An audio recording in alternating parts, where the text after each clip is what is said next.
اعوذ باللہ من الشیطان الرجیم، بسم اللہ الرحمن الرحیم۔ صبح شام کے اذکار۔ امسینا و امسی الملک للہ والحمد للہ، لا الہ الا اللہ وحدہ لا شریک لہ، لہ الملک و لہ الحمد وہو علی کل شیء قدیر۔ ربی اسألک خیر ما فی ہذہ اللیلۃ و خیر ما بعدها واعوذ بک من شر ہذہ اللیلۃ و شر ما بعدها۔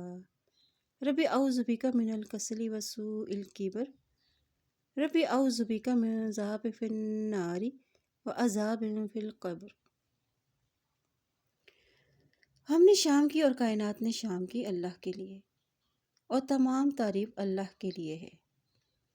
اللہ کے علاوہ کوئی عبادت کے لائق نہیں، وہ اکیلا ہے، اس کا کوئی شریک نہیں، اسی کے لیے ملک ہے اور اسی کے لیے حمد ہے، اور وہ ہر چیز پر قادر ہے۔ اے میرے رب، اس رات میں جو خیر ہے اور جو اس کے بعد میں خیر ہے، میں تجھ سے اس کا سوال کرتا ہوں، اور اس رات کے شر سے اور اس کے بعد والی کے شر سے تیری پناہ چاہتا ہوں۔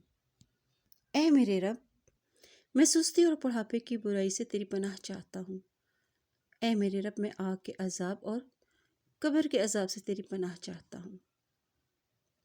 اور جب صبح ہو تو یہی الفاظ کہے اور شروع میں کہے اصبحنا و اصبح الملک للہ، یعنی ہم نے صبح کی اور کائنات نے صبح کی اللہ کے لیے۔